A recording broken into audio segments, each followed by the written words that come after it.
Anna Kasparian and Cenk just unload on Kamala Harris for being stupid, for making the dumbest campaign decision ever, and being happy that warmonger Dick Cheney, the worst Republican ever, perhaps, well, one of them, endorsing her. Thank you guys so much for watching. Bring the Asteroid. Make sure you like today's video, subscribe to the channel, like it, comment, do it all, and we'll get into the drama.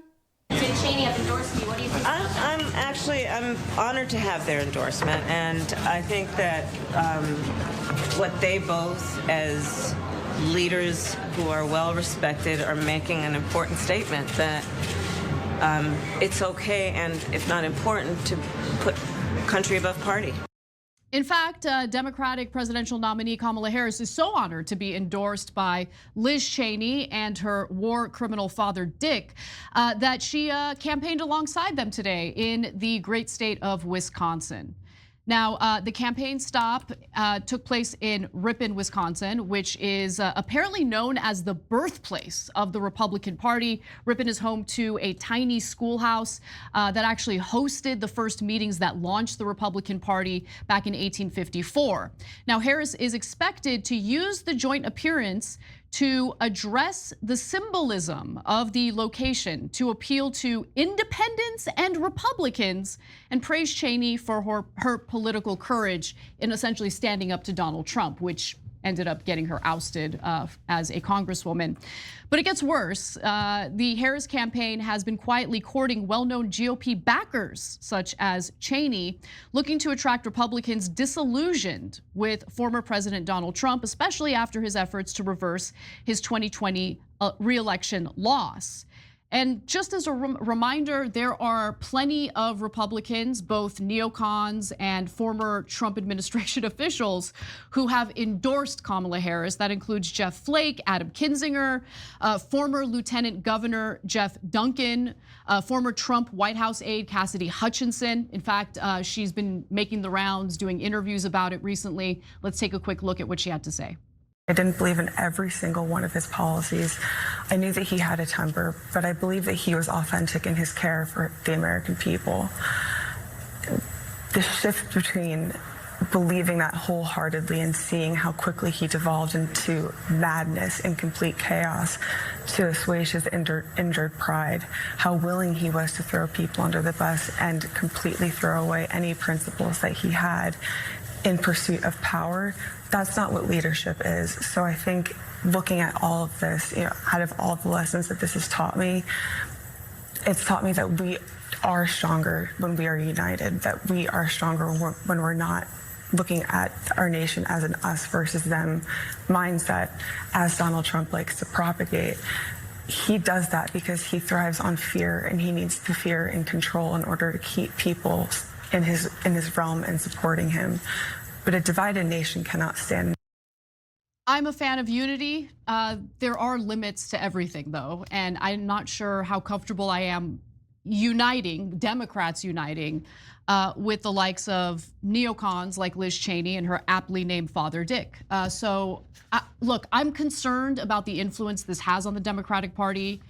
I became involved and engaged in politics, right before the 2003 preemptive strike on Iraq. And these are the types of people who supported and were cheerleaders for that war, which was absolutely devastating and didn't accomplish. I am muted. Here's one reason why I do like someone like Anna Kasparian. Someone we can agree on is we don't like the warmongering state. We're sick of it. We're sick and tired of warmongers sending American people to die and killing innocent people overseas. I hate it. I'm very anti-war. Much, okay, or anything. And so I don't know what to say, Jay, because it's like my worst nightmare. Like the Democratic Party becoming like the Bush era Republican Party, and then you have the Trump Party. So who do we support? Yeah, look,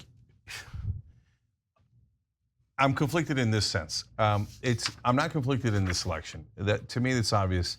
Trump's a madman, wanted to terminate the Constitution, attacked America. It's not close. Having said that, until January 6th, where he did all of the worst things, He was a terrible president and a terrible human being, but George Bush and Dick Cheney were clearly worse. So now Nicole Walsh is the communications director for George Bush. She's one of the lead anchors on MSNBC. Now Liz and Dick Cheney are on the Democratic side. Today on CNN, they were yelling at John Bolton and asking him, why didn't you endorse Kamala Harris? I don't want John Bolton in our party. Are you crazy? Please don't. Please don't. Thank God he's not endorsing her. I don't want his vote. I don't want anything to do with John Bolton.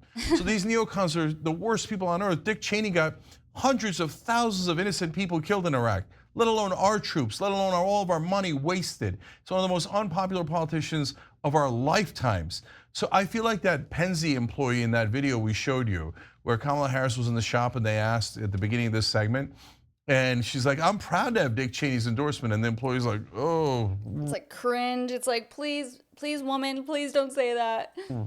I might be reading Cenk's face said it all right there.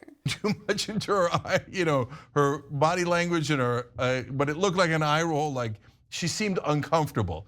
Yeah. And I'm super uncomfortable having these monsters, not only on the Democratic side, but for our candidates to be so proud of it and to be campaigning with them. I think there's a good possibility that if Kamala Harris gets elected, she mentioned multiple times now that she plans on appointing a Republican into her cabinet. I think it's probably going to be Liz Cheney. No. Look, oh my gosh, imagine. I almost want Kamala to win to see which Republican she appoints in her cabinet. Look, I'll tell you this much right now. So first of all, are there Republicans you could put in your cabinet? Yeah, a bunch of Republicans proved to be patriots, like Jeff Duncan in Georgia, when we might disagree with him on social issues and many other issues, right? He's one of the guys who spoke at the DNC, but he drew the line on cheating for Trump and overthrowing our democracy. And that's brave, and I appreciate that. You want to make him Secretary of Transportation or something, I can live with it, okay? But you make Liz Cheney, for example, Secretary of Defense, oh my God. And I start the revolution. That's brutal. Immediately, okay? What does that mean? All it means is every populist there is on the left and the right, let's unite against the Harris-Cheney administration, okay? So I'm planning that before the election. So if you tell me Liz Cheney is going to start wars for us, you're telling me that you're George Bush, and I got no interest in George Bush. Now, she hasn't done any of that yet, and Trump is worse at this point because he literally tried to end the whole goddamn country, okay? And I love America, and I don't want to end our democracy. I don't want to terminate our Constitution. So it's still an easy choice for me now. But you make Liz Cheney an important part of your administration. You're declaring I'm a Republican and the worst kind of Republican. Thanks for watching the Young. Yeah, I mean, that's true. And that's where something like this could unite the populists of America, like Cenk just said. Please let me know in the comments below what you think, and I'll see you guys next time.